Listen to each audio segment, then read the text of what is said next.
Hey guys what's up. तो आज हम लोग बात करेंगे डायबिटिक कीटोएसिडोसिस के बारे में। It's a very important topic और आपके एग्जाम में बहुत ही ज़्यादा पूछा जाता है। So basically it's a medical emergency, it's kind of a medical emergency and its metabolic state is characterised by hyperglycaemia, ketoacidosis and ketonuria, right. तो बेसिकली क्या होता है यहाँ पे, हाइपरग्लाइसीमिया होगा, ठीक है ना।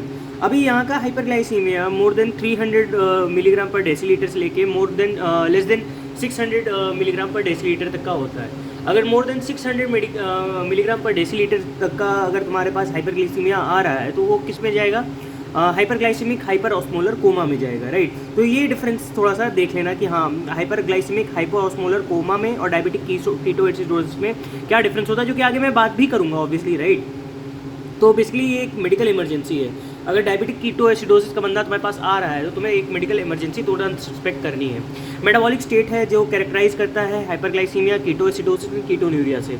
कैसे कैरेक्टराइज किया हमने, हाइपरग्लाइसीमिया, बंदे को हाइपरग्लाइसीमिया है तो ऑब्वियसली अगर वो हाइपरग्लाइसीमिया स्टेट कर रहा है तो वो क्या कर सकता है, वो जा सकता है फैट बना सकता है। तो फैट बनेगा तो फैट का ब्रेकडाउन हुआ तो कीटोएसिडोसिस हो जाएगा, कीटोएसिडोसिस और कीटोन बॉडी कीटोन्यूरिया होगा, ठीक। Most common type in type 1 में सबसे ज़्यादा कॉमन होता है। तो रिस्क फैक्टर की टियोलॉजी क्या होगी, ऑब्वियसली इंसुलिन की कमी, इंसुलिन का पंप फंक्शन का माल फंक्शन, ठीक है ना।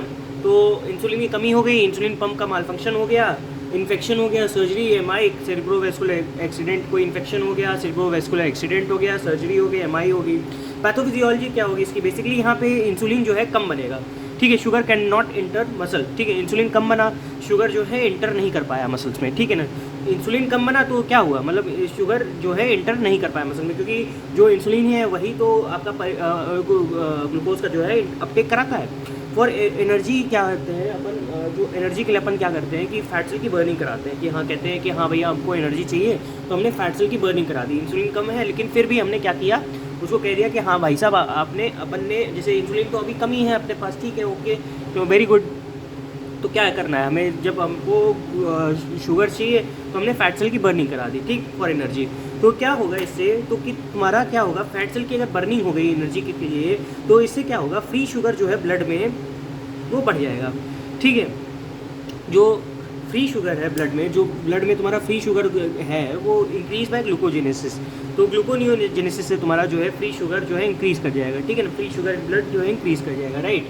तो इससे जो देखो क्या होता है बेसिकली समझो, इंसुलिन कम हुआ तो इंसुलिन अगर कम है तो जो ग्लूकोज का है अपटेक नहीं कर पाएगा। अभी ग्लूकोज का अपटेक नहीं हो रहा है तो बॉडी में तुम्हारी तब भी ग्लूकोज की तो डिमांड है, तो इससे क्या होगा, तो जो तुम्हारा फैट है वो उसका बर्निंग होने लगेगा। जो फैट का बर्निंग होने लगेगा तो क्या होगा, तो तुम्हारा जो है फैट की बर्निंग, जैसे बॉडी देखो इंसुलिन नहीं है बॉडी को, तो ये बॉडी को नहीं पता है कि इंसुलिन नहीं है, तो उसको तो पता है कि हाँ भाई हमारी जो है, जो हमारी टिश्यूज़ हैं वो उसको ग्लूकोज नहीं मिल रहा, उसको खाली इतना पता है। तो वो ग्लूकोज को बढ़ाने के लिए क्या करता है, एक मैकेनिज्म करता है कि अपना फैट का यूटिलाइजेशन करके ग्लूकोज बढ़ा दे। तो फैट का यूटिलाइजेशन किया, ग्लूकोज ब्लड में अगेन बढ़ गया, तो ब्लड में अगेन ग्लूकोज बढ़ गया, ठीक है ना। तो कैसे वो बढ़ा, ग्लूकोनियोजेनेसिस ग्लाइकोजिनोलाइसिस से, ठीक है ना। ग्लाइकोजिनोलाइसिस और ग्लूकोनियोजेनेसिस से तुम्हारा ब्लड ग्लूकोज बढ़ गया। तो ग्लूकोज बढ़ा लेकिन ग्लूकोज जो यूटिलाइज ही नहीं हो रहा है क्योंकि इंसुलिन ही नहीं है, तो ग्लूकोसूरिया होने लगेगा। अभी ग्लूकोसूरिया होने लगा तो देखो ग्लूकोज जब बाहर जाएगा बॉडी के, ऑब्वियसली यूरिन में पास आउट करेगा तो एक साथ पानी भी आएगा, तो ऑस्मोटिक डायलिसिस होने लगेगा। अभी ऑस्मोटिक डायलिसिस हो गया तो क्या हुआ, due to loss of water and electrolyte क्या हुआ, डिहाइड्रेशन हो गया इस बंदे को। यही चीज़ कहना चाह रहा है ये बंदा, ठीक है ना। तो फैट सेल की बर्निंग हुई, उससे क्या हुआ कि तुम्हारी बॉडी में तुम्हारा फैट का ब्रेकडाउन होने लगा, free sugar in blood increase by, free sugar बढ़ जाएगा फैट सेल की बर्निंग कारण, free sugar in blood increase by glycogenolysis and gluconeogenesis glycogenolysis. उससे क्या हुआ, ग्लूकोज बढ़ा, उससे क्या हुआ, ग्लूकोसूरिया, उससे क्या हुआ, तुम्हारी जो ऑस्मोटिक डायलिसिस हुई उससे क्या हुआ, डिहाइड्रेशन हो गया, ठीक है ना। तो यही चीज़ है। For energy fat cell burning के अलावा एक और चीज़ क्या कराता है कि फ्री फैटी एसिड्स बढ़ा देता है। एक तो तुम्हारा किसमें बनेगा, एक तो तुम्हारा शुगर बनेगा, एक होता है free fatty acid. Free fatty acid बढ़ा तो क्या होगा, कीटोन बॉडीज बनेगी। तो कौन कौन सी, acetone, aceto acetate, beta hydroxy butyrate, पता ही है तुम्हें। Acetone, acetoacetate, beta hydroxy butyrate, ये क्या कराएगा कीटोन बॉडीज, ये किसका डैमेज कराएगा, डैमेज ब्लड ब्रेन बैरियर का डैमेज कराएगा, और क्या कराएगा, इंसेफेलोपैथी करा देगा, ठीक है। कीटोन बॉडीज क्या कराता है, बेसिकली इंसेफेलोपैथी करा देता है और ब्लड ब्रेन बैरियर का डैमेज करा देता है। इसके क्लिनिकल फीचर्स क्या होते हैं कि नोजिया, वॉमिटिंग, बंदा कहेगा कि हाँ भैया हमको खूब नोजिया हो रहा है, कुछ वॉमिटिंग हो रही है। डायबिटिक कीटोएसिडोसिस में सबसे ज़्यादा इंपॉर्टेंट सिम्टम क्या है, नोजिया वॉमिटिंग होगा, एब्डोमिनल पेन होगा, स्टूपर ऑब्वियसली, ठीक है ना। बंदा मतलब कहेगा कि हाँ भैया स्टूपर हो रहा है, कि कोमा में जा रहे हैं हम, ठीक है। टैकीकार्डिया होगा उस बंदे को, नोजिया वॉमिटिंग होगा, abdominal pain, stupor, coma, tachycardia, BP कम हो जाएगा, ऑब्वियसली वो कहेगा डॉक्टर साहब मेरे को बीपी हमारा बहुत दिनों से कम आ रहा है, डाई ओरल म्यूकोसा, ठीक है ना। इतना डिहाइड्रेशन होगा तो उसको पानी चाहिए होगा, तो ड्राई ओरल म्यूकोसा हो जाएगी। यूरिन आउटपुट जो है इनिशियली तो बढ़ जाएगी, लेकिन बाद में डिहाइड्रेशन के कारण से वो कम हो जाएगी। इनिशियली ऑब्वियसली इसके कारण से देखो, ऑस्मोटिक डायरेसिस के कारण से जो है यूरिन आउटपुट बढ़ जाएगी, लेकिन बाद में वो कम हो जाएगी, डिहाइड्रेशन हो गया तो कम हो जाएगी। रेस्पिरेटरी रेट यहाँ पे इंक्रीज हो जाती है, इसकी वो कहते हैं कुस्मॉल ब्रीदिंग। और कुस्मॉल ब्रीदिंग में भी एक पर्टिकुलर तरह की देखो एसीटोन आ रहा है, एसीटोएसीटेट आ रहा है, और तुम्हारा बीटा हाइड्रोक्सी ब्यूटारेट आ रहा है। इन सब के कारण से एक फ्रूटी स्मेल देता है, फ्रूटी स्मेल का ओडोर देगा, फ्रूटी ब्रीदिंग होगी।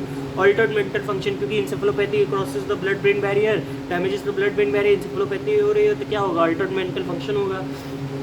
इसके साइंस क्या क्या होंगे, साइंस में tachycardia, hypotension, dehydration, dry mucous membrane, small respiration, tachypnoea, abnormal tenderness, fruity odour of breath, ठीक है। ये सब चीज़ें तुम्हें याद रखनी है और आती भी हैं, पूछी भी जाती है। इसका वर्कअप कैसे कराओगे, भाई इसका वर्कअप कैसे कराओगे, यूरिन का कीटोसिस हो जाएगा, मिजर एसीटोएसीटेट। तो यहाँ पे क्या होगा, यहाँ पे यूरिन की कीटोसिस के कारण से इसका क्या करोगे, पहले तो एसीटोएसीटेट तुम मेजर करोगे यूरिन कीटोसिस में, तो प्लाज्मा कीटोन क्या होंगे, यहाँ पे पॉजिटिव होंगे। यहाँ पे क्या करोगे, पहले तो एसीटोएसीटेट का तुम मेजरमेंट करोगे, राइट, ठीक है। और क्या होगा इसमें, यूरिन की कीटोसिस होगी, मेजर करोगे एसीटोएसीटेट को। ब्लड ग्लूकोज जो है 350 से 600 मैंने बताया ही था। Ideal way beta hydroxy butyrate की वैल्यू तुम्हें लेनी होगी, ठीक है ना। सीरम इलेक्ट्रोलाइट जो होंगे, सोडियम कमी हो जाएगी, बिकॉज यहाँ पे ऑस्मोटिक डायरिया के कारण से वाटर का ज़्यादा लॉस होगा, तो सोडियम भी जाएगा उसके साथ, सोडियम कमी, पोटेशियम का एब्जॉर्प्शन हो जाएगा सोडियम की कमी के कारण से, और फॉस्फेट बढ़ जाएगा। आर्टेरियल ब्लड गैस एनालिसिस करोगे तो ऑब्वियसली कीटोएसिडोसिस है तो एनायन गैप बढ़ जाएगा इसमें, ठीक है। इंक्रीज एनायन गैप होगा ऑब्वियसली, ठीक है, क्योंकि बाइकार्बोनेट का लॉस हो रहा है, बाइकार्बोनेट के लॉस के कारण से क्या हो रहा है, एनायन गैप बढ़ जा रहा है, क्योंकि कीटोएसिडोसिस है, मेटाबॉलिक एसिडोसिस है, पीएच एसिडिक आएगी, ठीक है। मेटाबॉलिक एसिडोसिस होगा, एनायन गैप बढ़ जाएगा। Best initial test serum bicarbonate, जो कि इसका वैल्यू जो है कम हो जाएगा, ठीक है ना। और टीएलसी में ल्यूकोसाइटोसिस हो जाएगी, सीरम ऑस्मोलैरिटी 300 से 320 हो जाएगी, ठीक है। ये इंपॉर्टेंट है, ये एक चीज़ याद रखनी है हमें, ठीक है। समझ में आती है इतनी चीज़। नेक्स्ट हम लोग बात करते हैं ट्रीटमेंट में क्या करोगे। ट्रीटमेंट देखो, डिहाइड्रेशन है तो सबसे पहले तो फ्लूइड रिससिटेशन दे दो, 5 लीटर ऑफ नॉर्मल सलाइन दे दो, 1 litre per hour first 2 hours के लिए। तो 5 लीटर तुम्हें क्या करना है, पहले तो नॉर्मल सलाइन देना है कि हाँ भैया आपको चलिए 5 लीटर आपको नॉर्मल सलाइन चला देते हैं, 1 लीटर हर एक घंटे में, पहले 2 घंटे, तो 2 घंटे में तुम्हें 2 लीटर सलाइन चलाना है, तो 400 ml per hour NS saline दोगे, ठीक है। इंसुलिन का एडमिनिस्ट्रेशन करोगे। इंसुलिन यहाँ पे क्या है, तो इंसुलिन क्या है यहाँ पे, ड्रग ऑफ चॉइस है, ठीक है ना। इंसुलिन क्या है यहाँ पे, ड्रग ऑफ चॉइस, तो रेगुलर इंसुलिन क्या दोगे यहाँ पे, IM IV, जो कि देखो IV जो होता है most preferred in diabetic ketoacidosis होता है, ये इंपॉर्टेंट है, ठीक है ना। एक चीज़ याद रखना कि अगर डायबिटिक कीटोएसिडोसिस है तो ये मेडिकल इमरजेंसी है, तुम्हें तुरंत के तुरंत इंसुलिन देना, वो भी IV तुम दोगे, ठीक है। तो ड्रग ऑफ चॉइस में इंसुलिन कैसा होता है, इसमें इंसुलिन कैसा रहेगा इसमें, ड्रग ऑफ चॉइस में रेगुलर इंसुलिन IV दोगे, IM और सबक्यूटेनियस भी दे सकते हो। इनिशियल बोलस कितना दोगे, 0.1 यूनिट पर केजी दे सकते हो। इन्फ्यूजन कितना दे सकते हो, 1.1 यूनिट पर केजी पर आवर, ठीक है ना। तो पर केजी पर आवर भी इन्फ्यूजन तुम चढ़ा सकते हो, पहले तो इनिशियल बोलस इतना देना है, ठीक। Fast correction can lead to that, अगर तुमने तुरंत कलेक्शन दे दिया तो हो सकता है तुरंत इनिशियली पेशेंट एकदम हाइपरग्लाइसीमिया था, एकदम तुरंत से वो हाइपोग्लाइसीमिया में जा जाए, तो इसलिए फास्ट करेक्शन नहीं देना है। When sugar falls to 250 mg/% तो फ्लूइड चेंज टू 5% डेक्सट्रोज। तो अगर शुगर तुमने जहाँ देखा कि हाँ अगर अब 250 पे आ गया है तो तुम्हें डेक्सट्रोज चलाना शुरू कर देना है, ताकि तुम्हारा इंसुलिन से वो डेक्सट्रोज से वो बंदा हाइपोग्लाइसीमिया में ना जाए। और hypoglycaemic coma is very dangerous, जिसके बारे में अभी आगे मैं बात करूँगा आपसे, ठीक है। ट्रीटमेंट का ये इसका ट्रीटमेंट हाइपरक्लीमिया, देखो बेसिकली क्या होता है कि यहाँ पे सोडियम का लॉस हुआ, हाइपरक्लीमिया हो गया, तो हाइपरक्लीमिया का ट्रीटमेंट करना है, ठीक है ना। तो गिव KCl विथ 5% डेक्सट्रोज और hypokalaemia can lead to torsades de pointes, right. तो बेसिकली यहाँ पे क्या होता है कि पहले तो इसमें ट्रीटमेंट करोगे हाइपरक्लीमिया का, राइट, ठीक है ना। तो एसिडोसिस में क्या करोगे, एसिडोसिस में NaHCO3 if pH is less than 7 ले दोगे तो in severe diabetic ketoacidosis only. ठीक है, एसिडोसिस में NaHCO3 तभी दोगे जब एकदम सीवियर डायबिटिक कीटोएसिडोसिस हो गया। If excess bicarbonate can lead to metabolic alkalosis arrhythmia, अगर एक्सेस में तुमने बाइकार्बोनेट दे दी तो मेटाबॉलिक एल्कोलोसिस और एरिथमिया करा सकता है। इन्फेक्शन कंट्रोल करना है क्योंकि डायबिटिक कीटोएसिडोसिस केस में वो इम्यूनोसप्रेस्ड हो जाएगा, तो क्या करें, इन्फेक्शन को हमने कंट्रोल करना है। Switch over to subcutaneous insulin, हमने स्विच करना है किसके ऊपर से, सबक्यूटेनियस इंसुलिन के ऊपर से स्विच करना है, ठीक है ना। और कॉम्प्लिकेशंस ऑफ डायबिटिक कीटोएसिडोसिस क्या क्या हो सकते हैं कि सेरिब्रल एडीमा हो जाए, मोस्ट डेंजरस कॉम्प्लिकेशन है ऑब्वियसली, ठीक है ना। कि ब्लड ब्रेन बैरियर को क्रॉस करेगा तो क्या करता है, अल्टर सेंसोरियम कर सकता है, इंसेफेलाइटिस कर सकता है, राइट, और वीनस थ्रोम्बोसिस कर सकता है, ARDS MI कर सकता है। क्या क्या कर सकता है, cerebral oedema, venous thrombosis, ARDS MI, cerebral oedema, ARDS MI और venous thrombosis, cerebral oedema, venous thrombosis, ARDS और MI ये करा सकता है। तो ये बात रही तुम्हारी इसमें भी सबसे डेंजरस कॉम्प्लिकेशन जो है वो सेरिब्रल एडीमा का है। तो ये बात रही तुम्हारी डायबिटिक कीटोएसिडोसिस के बारे में। उम्मीद है तुम्हें समझ में आएगा। मिलते हैं तुमसे नेक्स्ट वीडियो में, तब तक के लिए बाय।